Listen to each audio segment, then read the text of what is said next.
नमस्कार साथियों, स्वागत है आपका आपके अपने यूट्यूब चैनल अग्नि कंपटीशन पर।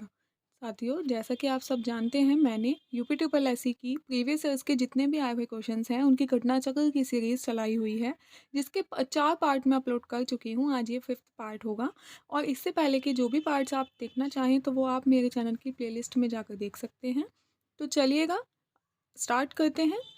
पहला क्वेश्चन है आज का, इसमें से किसने अकबर की धार्मिक नीति की आलोचना की? अबुल फजल, बदायूनी, फैजी या इनमें से कोई नहीं? तो आंसर हो जाएगा बदायूनी, क्योंकि बदायूनी ने अकबर की धार्मिक नीति की आलोचना की थी। अब्दुल कादिर बदायूनी, बदायूनी का पूरा नाम था। पहली बात, इसने अकबर की धार्मिक नीति की आलोचना की और मुंतखब उत तवारीख, ठीक है, ये याद रखेंगे। अब्दुल कादिर बदायूनी की कौन सी पुस्तक थी? मुंतखब उत तवारीख, इस पुस्तक की रचना की। नेक्स्ट क्वेश्चन है, हल्दी घाटी का युद्ध सन 1576 में किसके बीच लड़ा गया? शेरशाह और हुमायूं के बीच, महाराणा प्रताप और अकबर के बीच, मोहम्मद गौरी और पृथ्वीराज चौहान के बीच या बाबर और इब्राहिम लोदी के बीच? तो आंसर हो जाएगा महाराणा प्रताप और अकबर के बीच लड़ा गया था। हल्दी घाटी जो राजस्थान में है, उसका युद्ध हुआ कब था? सबसे पहले डेट इंपॉर्टेंट है, याद रखेंगे, मोस्टली पूछी जाती है। 18 जून 1576 को किस किस के बीच हुआ? महाराणा प्रताप और मुगल शासक अकबर के बीच हुआ था। इसमें मुगल सेना का नेतृत्व किया मान सिंह ने और आसफ खान ने, ठीक है। मुगल सेना का किसने किया? मान सिंह और आसफ खान ने। इस युद्ध में महाराणा प्रताप की ओर से लड़ने वाले एकमात्र मुस्लिम सरदार हकीम शाह खां सूर थे। तो अब क्वेश्चन इस तरह से भी पूछा जा सकता है कि हल्दी घाटी युद्ध में महाराणा प्रताप की ओर से लड़ने वाला एकमात्र मुस्लिम सरदार कौन था? ठीक है, तो उस कौन था? हकीम खां सूर। इस युद्ध के परिणाम के संदर्भ में ऐसा माना जाता है कि इस युद्ध में ना तो अकबर जीत सका और ना ही राणा हारे, ठीक है। नेक्स्ट क्वेश्चन है, भारत में जहांगीर का शासनकाल क्या था? पहला ऑप्शन 1605 से 1627 ईस्वी, 1627 से 1658 ईस्वी, 1658 से 1707 या 1707 से 1748। तो इसका आंसर हो जाएगा 1605 से 1627। तो भारत में जो जहांगीर का शासनकाल था वो 1605 से 1627 ईस्वी में था। भारत में जहांगीर का शासनकाल 1605 से 1627 था। वह अकबर के बाद दिल्ली की गद्दी पर बैठा। उसके बचपन का नाम नूरुद्दीन मोहम्मद सलीम था। तो इम्पोर्टेंट फैक्ट ये है, आप इन फैक्ट्स को अपने पास शॉर्ट में नोट कर सकते हैं तो ज़्यादा अच्छा रहेगा, ठीक है। और जहांगीर का शासन 1605 से 1627 था। इसको ईस्ट इंडिया कंपनी के टाइम से भी रिलेट कर सकते हैं। थॉमस रॉम मुगल सम्राट जहांगीर से किस किला में मिला था? किस किले में मिला था? झांसी, अजमेर, आगरा या इलाहाबाद? तो जो थॉमस रो था वो जहांगीर से मिला था अजमेर के किले में, ठीक है। और वह ब्रिटिश सम्राट जेम्स प्रथम के राजदूत के रूप में मुगल दरबार में आया था। कौन? थॉमस रो, ठीक है। और आके किससे मिला था? जहांगीर से अजमेर के किले में मिला था और आया क्या किस रूप में था? जेम्स प्रथम के राजदूत के रूप में। इसमें से कौन से मुगल बादशाह शराब को छूता तक नहीं था? अकबर, शाहजहां, जहांगीर या औरंगजेब? तो आंसर हो जाएगा औरंगजेब। औरंगजेब शराब नहीं पीता था, ठीक है। औरंगजेब का व्यक्तित्व जीवन आदर्श था। वह अपने आचार विचार पर कठोर नियंत्रण रखता था, सादा भोजन करता था, सादे वस्त्र पहनता था और शराब बिल्कुल भी नहीं पीता था। नेक्स्ट क्वेश्चन है, किसके शासनकाल में मुगलों और मराठों के बीच द्वंद्व प्रारंभ हुआ? अकबर, जहांगीर, शाहजहां या औरंगजेब? तो आंसर हो जाएगा औरंगजेब। औरंगजेब के टाइम में मुगलों और मराठों के बीच जो द्वंद्व था वो प्रारंभ हुआ था। अगर हम देखते हैं तो 1656 ईस्वी में शाहजहां के शासनकाल में सर्वप्रथम शिवाजी के नेतृत्व में मराठों ने मुगल क्षेत्र पर आक्रमण किया। कब? 1656 ईस्वी में सबसे पहले मराठों ने मुगल क्षेत्र पर आक्रमण किया। उस टाइम पे शासन किसका था? शाहजहां का। और नेतृत्व किसने किया था मराठों की तरफ से? शिवाजी ने, ठीक है। लेकिन मराठों एवं मुगलों में प्रत्यक्ष संघर्ष औरंगजेब के शासनकाल में शुरू हुआ। मतलब जो स्टार्टिंग में फर्स्ट जो आक्रमण हुआ वो शाहजहां के काल में शिवाजी के नेतृत्व में हुआ था, लेकिन जो प्रत्यक्ष संघर्ष मतलब आमने सामने जब हुए तो औरंगजेब के शासनकाल में हुए। 1665 ईस्वी में पुरंदर के युद्ध में शिवाजी की भिड़ंत मुगल सेनापति जयसिंह से हुई। आगे चलकर 1680 से 1707 तक मुगलों के खिलाफ मराठों का स्वतंत्रता संघर्ष चला। नेक्स्ट क्वेश्चन है, औरंगजेब किसका पुत्र था? तो औरंगजेब का पुत्र था। तो औरंगजेब किसका पुत्र था? शाहजहां का पुत्र था, ठीक है। औरंगजेब मुगल बादशाह और मुमताज महल का पुत्र था। इसका 2 बार राज्याभिषेक हुआ था। इसके शासनकाल में सर्वाधिक हिंदू सेनापति थे। तो क्वेश्चन जो नोट करने वाला पॉइंट है वो ये है कि किसके शासनकाल में सर्वाधिक हिंदू सेनापति थे, तो वो थे औरंगजेब के शासनकाल में। इसका शासनकाल 1658 से 1707 ईस्वी चला। तो आप देख लेंगे कितने टाइम चला, ठीक है। आगे देखेंगे 1608 से 1707 तक चला है। ताजमहल के सुलेखक कैलीग्राफर ने 1628 में कौन थे जिन्होंने 1628 में रचना की और पूरा किया, ठीक है। ताजमहल के सुलेखक कौन थे? अमानत खान शिराजी, ठीक है। तो ताजमहल के सुलेखक यानी कैलीग्राफर जिसको बोल देंगे, अमानत खान शिराजी ने 1628 में इसकी रचना करके इसको पूरा किया था। शाहजहां ने अपनी प्रिय पत्नी अर्जुमंद बानो बेगम, तो एक क्वेश्चन नोट करने वाला हो जाता है कि मुमताज महल, सभी को पता है कि मुमताज महल की याद में ताजमहल बनाया था, शाहजहां ने बनवाया था, लेकिन मुमताज महल का एग्जैक्ट नाम क्या था, जो रियल नेम था वो था अर्जुमंद बानो बेगम, ठीक है। मृत्यु कब हुई उसकी? 1630 ईस्वी में हुई। उसकी याद में ताजमहल का निर्माण करवाया। ताजमहल का निर्माण 1632 में स्टार्ट हुआ और 1648 में पूरा हुआ, ठीक है। 1632 से 1648 तक ताजमहल का निर्माण चला। अमानत खान शिराजी ताजमहल का कैलीग्राफर था। कवि गयासुद्दीन ने मकबरे के पत्थर पर इबारतें लिखी हैं, जबकि इस्माइल खान अफरीदी ने इसके गुंबद का निर्माण किया। तो एक एक पॉइंट इंपॉर्टेंट हो जाता है। गुंबद का निर्माण इस्माइल खान अफरीदी ने किया है और गयासुद्दीन के मकबरे पर पत्थर की मतलब गयासुद्दीन ने पत्थर पर इबारतें लिखी थी। और ताजमहल का डिज़ाइनर कौन था? उस्ताद अहमद लाहौरी। तो यहाँ से 4-5 पॉइंट्स आपके हो जाते हैं जो आपको नोट करने होंगे, ठीक है। दिल्ली का प्रसिद्ध लौह स्तंभ जो सदियों से बिना जंग लगे खड़ा है, वह निम्न में से किस ऐतिहासिक परिसर में स्थित है? जामा मस्जिद, लाल किला, कुतुब मीनार या हुमायूं के मकबरे का परिसर? तो वो हो जाता है कुतुब मीनार परिसर। दिल्ली का प्रसिद्ध लौह स्तंभ कुतुब मीनार परिसर, इसे बोलेंगे कुव्वत उल इस्लाम मस्जिद, ठीक है। इसमें अवस्थित है यानी इसमें स्थित है। यह है लौह स्तंभ भारतीय विज्ञान और वास्तुकला का उत्कृष्ट नमूना है, क्योंकि इसमें जंग नहीं लगी है। और इसका निर्माण कब हुआ था? गुप्त काल में हुआ था, ठीक है। नेक्स्ट क्वेश्चन आ जाता है, बिहार राज्य के सासाराम शहर में निम्न में से किस प्राचीन सम्राट का मकबरा स्थित है?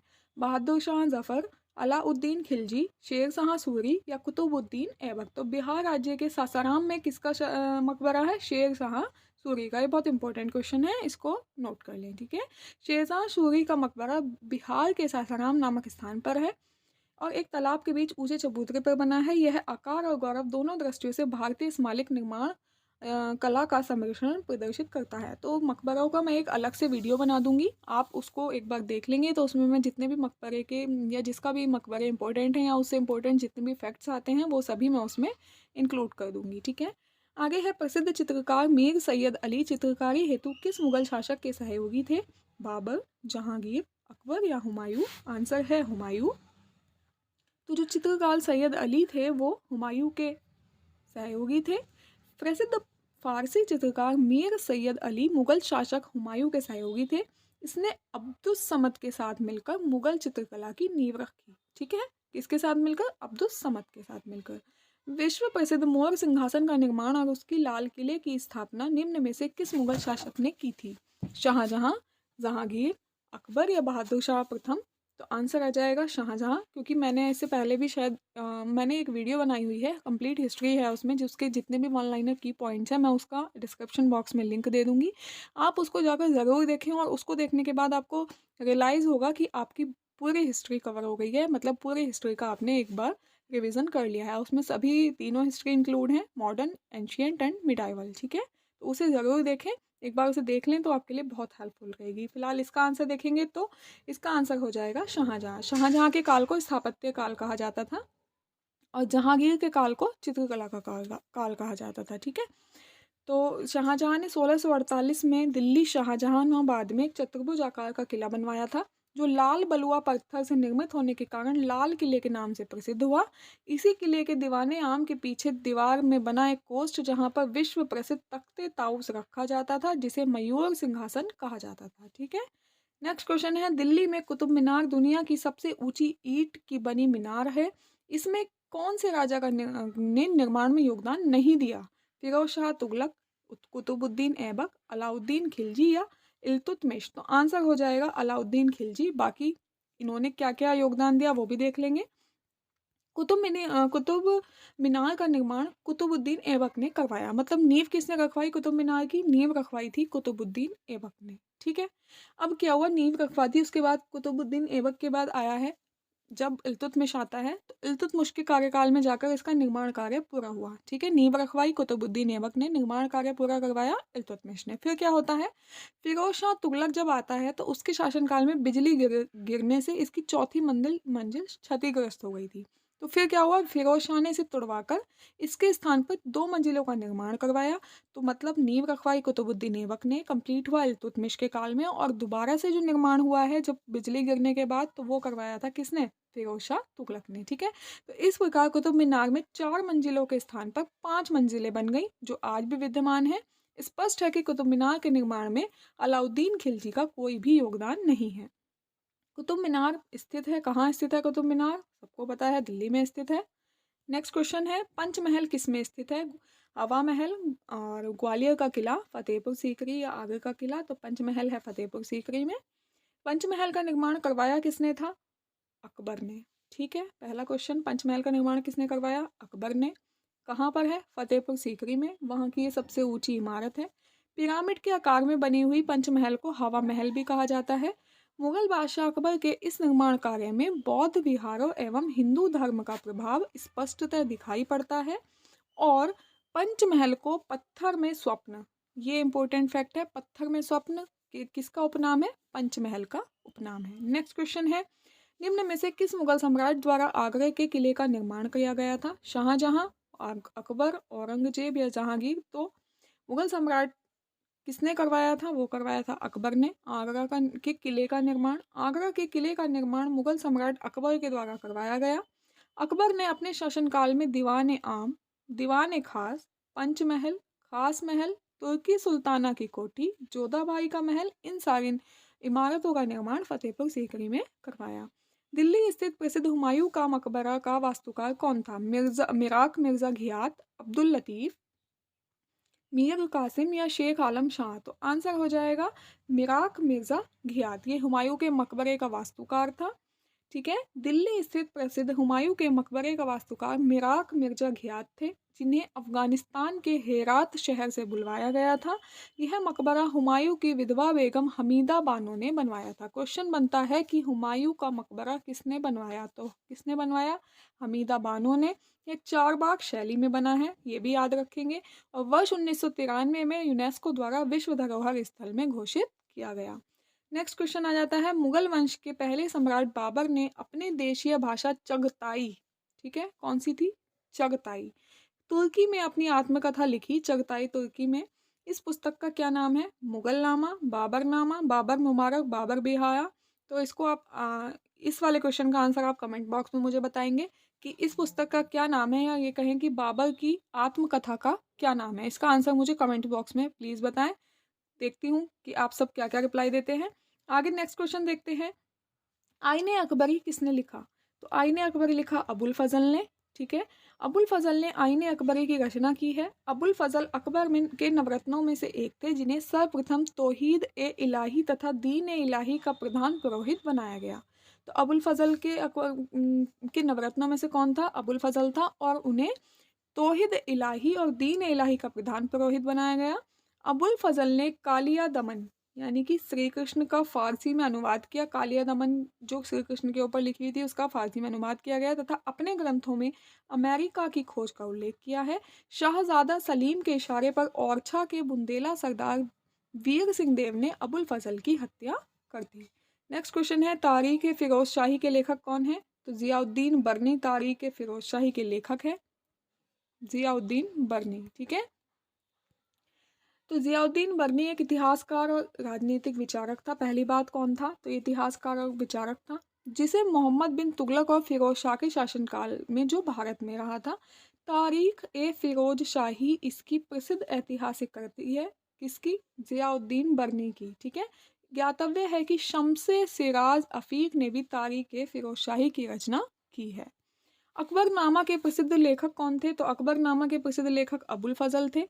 ठीक है। अकबरनामा अकबर के नवरत्नों में से एक अबुल फजल द्वारा लिखा गया था और ये 3 भागों में है। इसका तीसरा भाग आईने अकबरी है। तो ये इंपॉर्टेंट क्वेश्चन है कि जो अकबरनामा है वो उसके 3 भाग हैं, 3, और तीसरा भाग कौन सा है? आईने अकबरी।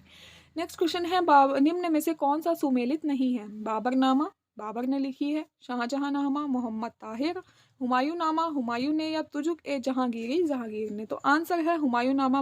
हुमायूं ये गलत है, जबकि हुमायूंनामा लिखी किसने थी? हुमायूंनामा लिखी थी गुलबदन बेगम ने, जो कि हुमायूं की बहन थी। अब बाकी हम देखें तो बाबरनामा बाबर ने लिखी, शाहजहांनामा मोहम्मद ताहिर ने लिखी, तुजुक ए जहांगीरी जहांगीर ने लिखी, लेकिन हुमायूंनामा किसने लिखी? गुलबदन बेगम ने। और गुलबदन बेगम कौन थी? गुलबदन बेगम हुमायूं की बहन थी। ठीक है, जिसमें बाबर और हुमायूं के जीवन की उपलब्धियों का वर्णन किया। आगे देखते हैं, हुमायूंनामा के लेखक कौन है? ये अभी मैंने बताया, गुलबदन बेगम। वह कौन सा स्थान है जहां अंतिम मुगल सम्राट बहादुर शाह जफर की मृत्यु हुई थी? तो उनकी मृत्यु हुई थी रंगून में। ठीक है, तो यहाँ पे तक ये मैं आज कंप्लीट करती हूँ। इससे आगे हम नेक्स्ट वीडियो में देखेंगे। आपको कैसी लगी वीडियो प्लीज़ कमेंट करके बताएं और चैनल को सब्सक्राइब कर लें। मिलते हैं नेक्स्ट वीडियो में, तब तक के लिए बाय बाय, थैंक यू।